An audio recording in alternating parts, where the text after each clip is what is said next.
Soy Iker Barbero, profesor de Derecho de la Universidad del País Vasco. Soy Juan Hernández Zubizarreta, soy profesor de la Universidad del País Vasco y miembro del Observatorio de Multinacionales en América Latina, OMAL.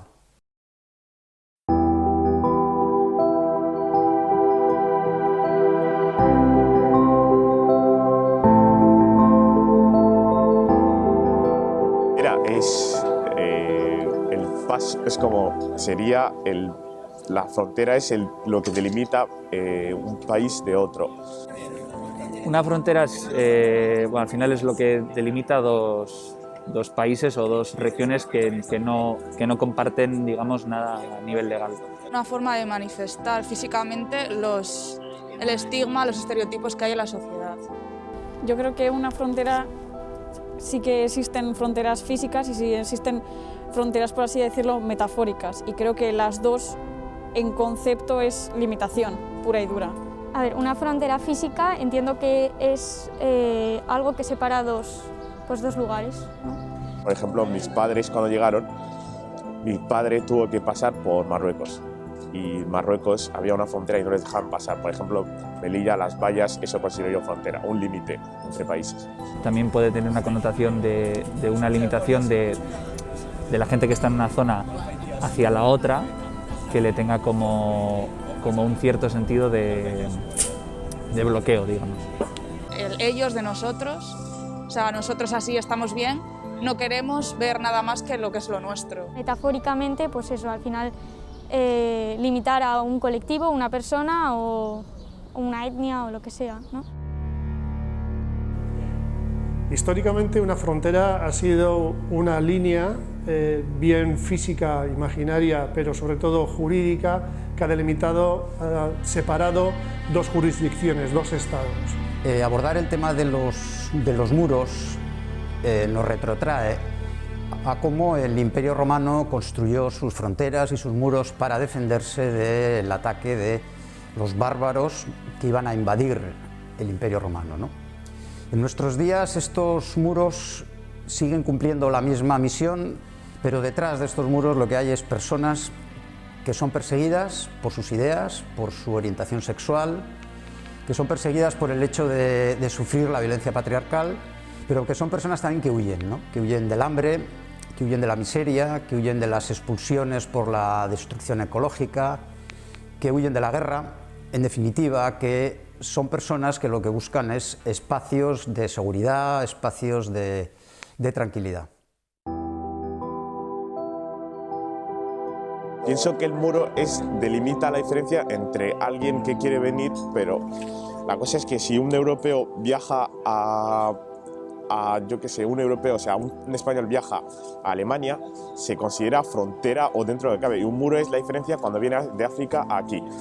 Ahí está el muro, porque al final piensan que estos son los pobres o lo que quiera, pues el pobre si quiere pasar a donde el rico hay un muro, y si un rico quiere viajar entre ricos, pues hay fronteras. Sí, al final la frontera no hay un bloque de metal o un bloque de cemento que te separe un sitio de otro, y al final el muro sí que es eso, ¿no? El objetivo sería similar, pero claro, también existen muros dentro de propios países donde las dos partes tienen la misma nacionalidad. Los muros también es algo que tú buscas delimitarte a ti en tu espacio. Yo lo veo como los chicos esos que comentabais antes. Yo en mi casa estoy en mi espacio y pues mi vecino está al otro lado. Fronteras se puede llegar a abrir, entonces tú puedes ver como un futuro en esa puerta abierta, pero si tú ves un muro y ves totalmente, yo qué sé, yeso, no ves una forma de entrar o no ves una forma de dialogar con otra persona. Se pone un muro, siempre se pone con una connotación más negativa hacia alguien del que tú tienes o crees que eres superior. Y una frontera al final creo que la gente la pone con gente de tu igual o incluso superior. Sí. Creo que muchas veces utilizamos los dos conceptos como sinónimos y realmente yo no sé bien cuál es la diferenciación, pero como objetivo sería la separación. Un muro no es otra cosa que cuando una frontera permanece permanentemente cerrada. Hoy en día, muchas fronteras, en el plano jurídico, por el hecho de ser prácticamente infranqueables, se convierten en muros. desde los últimos 5 o 10 años, la población de África negra tiene vetada el cruce por los puestos habilitados, con lo cual no le queda otra cosa que saltar esa frontera, saltar ese muro, porque jurídicamente se les impide de facto pasar por esos puestos fronterizos, y sobre todo tenemos que hablar de los muros mentales, ¿no? Son tal vez los muros más difíciles de romper, porque los tenemos tan interiorizados y existen muchos mecanismos legales y mediáticos también que nos están constantemente hablando e introduciendo esta idea de muros. Estos muros tienen muchísimas formas, ¿no? Tienen expresiones clásicas de frontera ad hoc al derecho internacional, pero también tienen expresiones móviles, marítimas, terrestres, simbólicas, ideológicas. Por lo tanto, es una variedad, ¿no?, de fórmulas fundamentalmente de control social y de freno de la gente pobre que escapa de situaciones completamente dramáticas. También los muros no solamente tienen presencia dentro de Europa, ¿no?, y dentro del Estado español o en Euskal Herria. El muro es una lógica de dominación que está funcionando a lo largo del planeta, ¿no? Solemos decir que es un espacio de no derecho, donde lo que realmente triunfa en estos muros y en estas fronteras es la absoluta impunidad. Además, también solemos decir que son expresiones de la guerra, ¿no?, expresiones de la destrucción de los de arriba contra los de abajo. Por ejemplo, hablando de mi caso, me he tenido que mover 3 veces de pueblo. Y cada vez que mis padres se querían mover de pueblo y querían alquilar una casa en otro sitio, había muchas limitaciones. Por ejemplo, ¿de qué origen eres? Muchas veces nos lo preguntaban, o cuando íbamos a la firma del contrato, como que se echaban atrás. Cosas así nos han pasado más de una vez. No, ya este piso lo han cogido, tal, porque como eres negro, eres chino o lo que sea, pero hay otros que directamente te ponen, no se admiten inmigrantes. O sea, la gente ya no tiene ya el reparo ni de intentar disimularlo, ya ponen, no se admiten negros, no se admiten chinos o lo que sea. Los de fuera, pues al final sufren esa opresión, ¿no? A nosotros, claro, nosotros estamos protegidos, pero ellos están oprimidos, ¿eh? A ellos, pues todas las putadas son para ellos. Los prejuicios vienen de lo que te enseñan, porque un niño no nace con prejuicios. Y los muros también son eso, el estereotipo que existe. Simplemente por los prejuicios que asociamos o sea, es que es estigma, porque realmente no conoces a la persona, y una persona puede tener los mismos ideales que uno que es de aquí vasco y uno latino, pero por el simple hecho de ver que es latino ya tienes los prejuicios de la cultura que pueden llegar a tener cuando realmente no lo sabes. Por ejemplo, si un barrio al final es un poco elitista y los precios de la vivienda ahí o de poder vivir ahí, pues incluso comprar el pan o ir a hacer a la compra, son más elevados que en otras zonas, al final no estás creando un muro, no hay una frontera, pero estás limitando a que cierto tipo de personas que no tengan ese poder adquisitivo o que no se encuentren en esa situación puedan vivir ahí.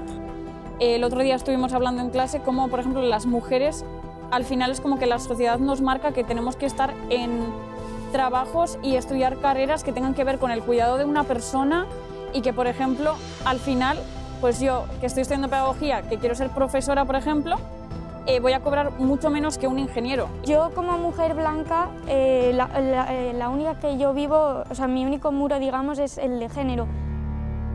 En la caravana centroamericana encuentras capacidad de autoorganización, brutal capacidad de autoorganización. Los migrantes no son pobrecitas personas, no. El modelo les está destruyendo, lo mismo que las mujeres, ¿no? Las mujeres no son pobres mujeres, sino que las mujeres es el modelo patriarcal el que las destruye, pero sus derechos están íntegros.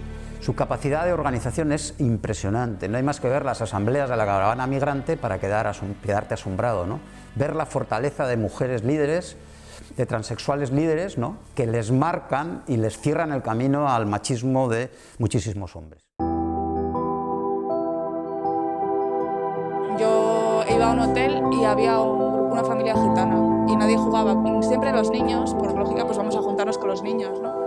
Y a la niña gitana no se acercaba a nadie. A mí me decían, es que es conflictiva, me decía mi propia familia, en plan. Las anteriores generaciones también son quizás más racistas o han vivido como el racismo de otra manera en la que vivimos nosotros, entonces como que han educado a los niños de esa forma, de una forma en la que cualquier persona que no sea de aquí es mala, no hace su trabajo, vive del dinero que se le da, no trabajan, o nos roban todos los trabajos. Bueno, es que hay muchas opiniones, pero todas son malas. Aunque es lo mismo, pero se ve de otra manera. Porque al final uno es, da igual, africano, magrebí o latino, que al final viene aquí, pero a buscarse la vida. Es lo mismo que hacían los españoles cuando se iban a Alemania, solo que se considera distinto o se ve peor. Por ejemplo, la idea de los vascos, ya, o sea, mucha gente tiene a los vascos como etarras, a los catalanes como que van contra España, o sea, son como ya ideas preconcebidas que hacen mucho daño. O sea, las generalizaciones que se hacen, la radicalización, es muy perjudicial. Formativos y demás también tienen una gran parte en esto, porque al final, es lo que hemos dicho antes con todo de Canarias y así, lo único que van a poner no es cuánta gente va a trabajar o cuántos nuevos puestos se van a hacer o cuánto dinero van a ingresar los inmigrantes o cuánto dinero generan o hacen beneficio a España por parte de los inmigrantes. Van a poner que destruyen, van a poner que son, pues eso, malos, los van a demonizar. Creo que ante todo deberíamos evitar, es muy difícil, pero evitar las etiquetas.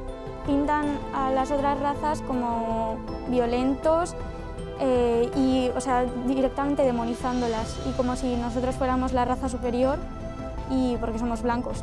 Si realmente pues queremos, no sé, cambiar la sociedad, tenemos que empezar eso, criticando esas posturas y viendo en nuestro día a día lo que nos hace ser menos humanos y menos empáticos con los demás y cambiar eso.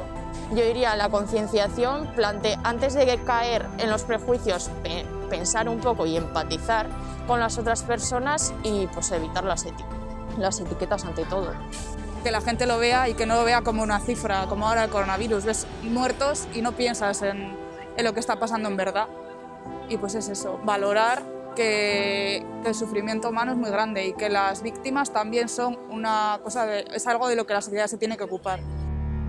Los derechos fundamentales o los derechos humanos en frontera son permanentemente vulnerados. Y cuando digo permanentemente, digo desde el momento en que existieron las fronteras, el hecho de impedir a una persona que cruce una frontera, por ejemplo, el derecho humano a pedir refugio, pedir asilo, ya estaba en cuestión, ya estaba vulnerado. Hoy en día la Unión Europea prohíbe expresamente el rescate, con lo cual está legitimando también la muerte, ¿no? A través de esas normativas europeas, criminalizando las embarcaciones que se echan a la búsqueda de náufragos y refugiados en el Mediterráneo, ¿no? Esa ley de extranjería que crea extranjeros, al fin y al cabo, lo que hace es diferenciar, establecer fronteras en todo lo que tiene que ver con derechos, todo lo que tiene que ver con trámites administrativos y que tienen un impacto brutal, directo, en la vida cotidiana de las personas extranjeras. No hay ninguna capacidad de control a las vulneraciones gravísimas de derechos humanos. Y este es un hecho muy claro. Se producen detenciones, apaleamientos, agresiones, devoluciones en caliente y por lo tanto hay impunidad y por lo tanto quiere decir que los responsables de estos hechos no son de alguna manera penalizados, ¿no?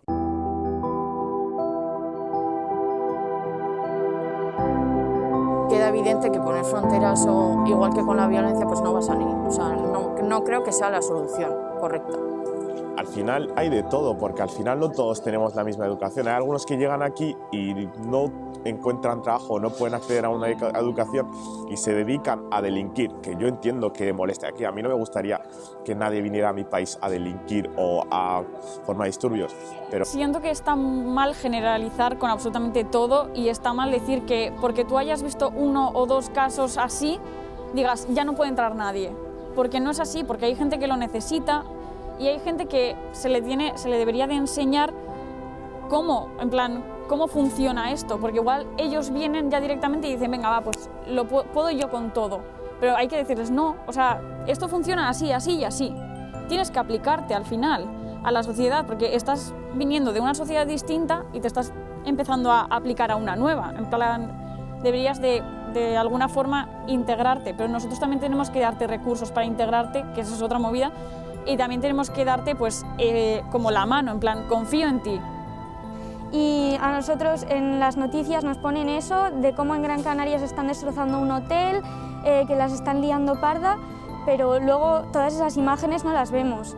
Y entonces al final nos quieren enseñar y nos quieren generalizar pues un colectivo entero, una raza, lo que sea, para que nosotros tengamos miedo y discriminemos esa raza directamente. Por ejemplo, si yo viviera allí y llega gente inmigrante y ejercen violencia tanto entre ellos como a los de Ciudadanos, pues me sentiría en peligro. O sea, porque al final es una circunstancia difícil, pero... Habrá un porcentaje de esa gente que delinca o cause problemas, pero habrá otro porcentaje muy alto que venga a buscarse la vida. No se puede generalizar, porque uno o dos hagan algo, no puedes causar a los demás por eso. Yo no justificaría la violencia porque la violencia pues, no tiene justificación. Pero también tenemos que entender de dónde, o sea, no simplemente estigmatizarlos, sino entender también de dónde vienen y por qué pueden llegar a acarrear esas conductas. Pues que claro. Es que, por ejemplo, aquí mismo en España también hay gente así. O sea, en plan, habrá, pues yo qué sé, no sé, habrá españoles que digan, buah, ¿para qué voy a trabajar si puedo robar carteras? O sea, no es cosa de una persona y de una cultura en general, o sea, es que hay gente así. No podemos decir que toda esa gente actúa así, porque realmente no es así. Será pues un grupo de gente, pero igual que en España hay grupos que también se comportan así.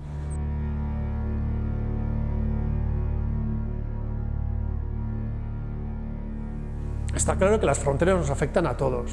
Principalmente afectan a los extranjeros porque desde el momento en que tienes un régimen jurídico diferente, desde que eres extranjero, no tienes las mismas oportunidades en muchos ámbitos que una persona que no es extranjera, que es nacional de un Estado miembro. Las personas que cruzan las fronteras de forma irregular carecen de derechos, lo que es una bofetada literalmente a todas las concepciones de creación de derechos fundamentales histórica. Es un punto de inflexión, por tanto, la Unión Europea a día de hoy es el principal vulnerador de derechos, incluso reconociendo jurídicamente a través de sentencias que es posible esa vulneración. Ser conscientes de que, en tanto que son personas, todos somos personas, somos titulares de derechos. Esa titularidad de derechos es inherente a la persona humana. Puede haber algunos derechos que desde mi punto de vista deberían ser universales, pero que igual no están reconocidos. Pero hay muchísimos derechos que corresponden a todo el mundo por el hecho de ser personas. El derecho a la vida, el derecho a la integridad física, el derecho a la salud, que son innegables. Por muchas leyes de extranjería que se pretendan pasar, por muchos reglamentos o por muchas actitudes que procuren recortar esos derechos, hay derechos que nunca pueden ser negados porque somos personas, todo el mundo son personas y esos derechos están reconocidos a nivel mundial. Lo que creo que es fundamental, por un lado, la eliminación de fronteras y sobre todo no supeditar la movilidad humana a cuestiones como los intereses de los estados, sobre todo, y de la economía. La historia nos ha demostrado que los cambios a veces son imprevisibles y de repente se producen cambios y transformaciones que nos permiten ir avanzando a ese mundo donde la existencia de los muros no tiene sentido, lo que tiene sentido es abrir las puertas, cruzar las manos, ¿no? Porque si las mercancías y el dinero circulan libremente, ¿cómo no van a circular las personas, ¿no? En mi barrio, en mi pueblo, no va a haber nadie durmiendo en la calle, no va a haber nadie sin los mínimos vitales necesarios. Y eso implica, de alguna manera, comprometerse, empadronando gente en tu casa y, de alguna manera, impidiendo que la gente se quede fuera de los márgenes mínimos de la dignidad. Y eso implica, en muchas ocasiones, desobedecer, ¿no? Pero en realidad es desobedecer a normas injustas porque creemos en la necesidad de que en nuestra tierra, en Euskal Herria, el centro de nuestras relaciones sociales estén los derechos humanos, ¿no? Y que todo el mundo pueda vivir con todos los derechos.